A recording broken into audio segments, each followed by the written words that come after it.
campaign of Ukrainian strikes against Russian oil and gas infrastructure not only deprives Russia of its main source of funding for its aggression, but also destabilizes the socio-political situation in the Russian rear, just as Russian society was destabilized on the eve of the February Revolution of 1917. Forbes writes about this. The publication notes that Ukraine tried to hit the aggressor in this vulnerable spot back in late 2023. But then the Biden administration, fearing the rise in world oil prices, effectively vetoed this strategy of Kyiv. In the summer of 2025, Ukraine began a new campaign of strikes against Russian oil refineries and pipelines. This time, when Washington no longer objected to such strikes, the campaign brought significant results. According to various sources, Russia lost from 17% to 20% of its oil refining. This has caused significant fuel shortages and rising prices on Russia's domestic market, increasing social pressure on the Kremlin as ordinary Russians increasingly feel the effects of the war.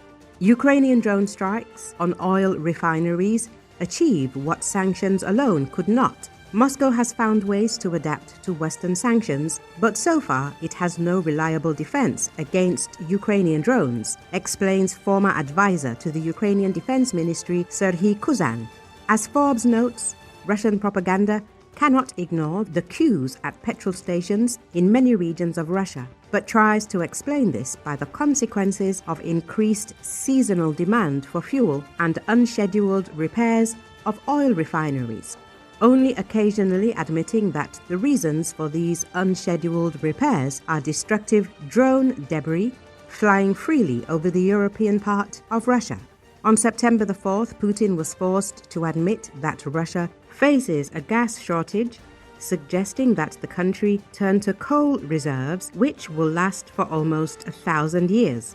Russia's oil export revenues fell in August to a 5-year low of $13.5 billion, Reuters reported, as exports declined and Urals crude traded at $56 a barrel, below the $60 price cap. The Kremlin faces a delicate balance. Its war in Ukraine demands ever greater funding, yet the economic pressure is growing. The central bank has done an impressive job stabilizing the economy so far, but its tools are limited.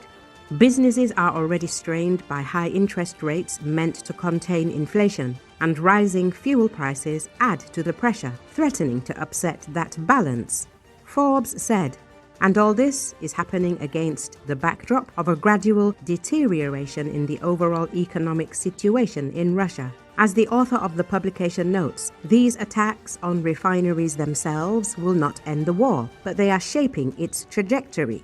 Putin often positions himself as the heir to the Tsars, rebuilding an empire, but he should remember Tsar Nicholas II during World War I, when overextended fronts and domestic shortages made domestic unrest as dangerous as an enemy abroad.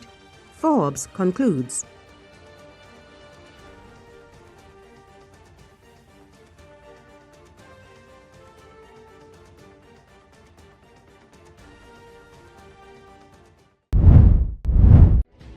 During a special operation by the SBU in the port of Primorsk on September 12, 2 Russian tankers were damaged at once, Kusto and Kyiv. These vessels belong to the Shadow Fleet of the Russian Federation and fly the flag of the Seychelles, Reuters reports, citing sources. It is noted that after the drone strike, Russia's largest oil product export port in the Baltic Sea suspended operations. In addition, the extent of damage to the pumping station, which was also attacked, is still unknown. According to experts, Primorsk's trade turnover reaches $100 million daily. Therefore, even a short-term shutdown of the port causes Russia colossal economic losses. It is noted that Russian oil exports are already limited, since the port of Ust Luga has not yet fully restored its capacity after the drone attack in August. This month, the port is half-loaded. The publication also writes that Russia has revised its September plan to export crude oil from Western ports to 2.1 million barrels a day, up 11% from before, as drone strikes on domestic refineries have reduced local demand for crude. Earlier, on September 12, the Russian telegram channel Astra reported that drones had attacked Russia's largest oil loading port, Primorsk, in the Leningrad region. As a result of the strike, a fire broke out on one of the ships. It was noted that the attack was one of the most massive in the region since the beginning of the full-scale war of the Russian Federation against Ukraine. Leningrad Region Governor Alexander Drozdenko claimed that air defense forces allegedly shot down 30 drones over the region. SBU sources later said their drones had hit Russia's largest oil terminal on the Baltic Sea, which is the final destination of the Baltic pipeline system. According to them, as a result of a successful attack by SBU drones on one of the ships in the port and at the pumping station, fires broke out, and oil shipments were suspended. Estimated daily losses to the Russian budget from the cessation of exports could amount to $41 million.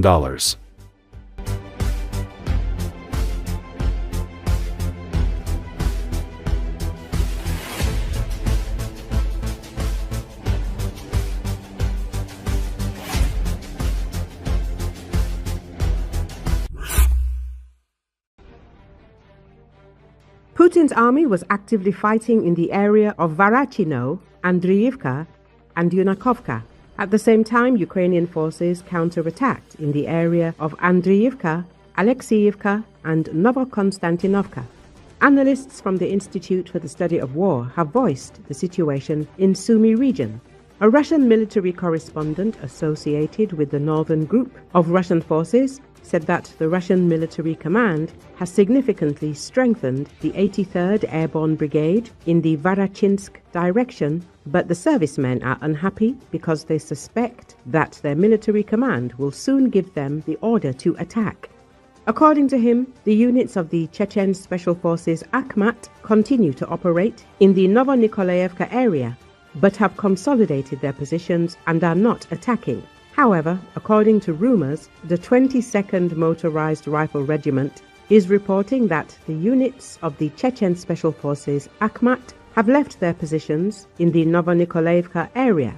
Drone operators of the 217th Airborne Regiment of the Russian Armed Forces and the 106th Airborne Division continue to strike Ukrainian positions along the Kursk-Sumy regional border, and drone operators of the Anvar Special Forces Unit and the Smuglyanka Unit strike Ukrainian positions in the Sumy direction. Earlier, media reported that in Donetsk, the Ukrainian armed forces attacked the command posts of the 41st Army of the Russian Federation and the 20th Motorized Rifle Division. Thus, the Dnipro-Ossint Channel reports that the command post of the 41st Combined Arms Army of the Russian Armed Forces was located on the territory of the Topaz plant, and the command post of the 20th Motorized Rifle Division was located on the territory of the Donetsk Metallurgic plant.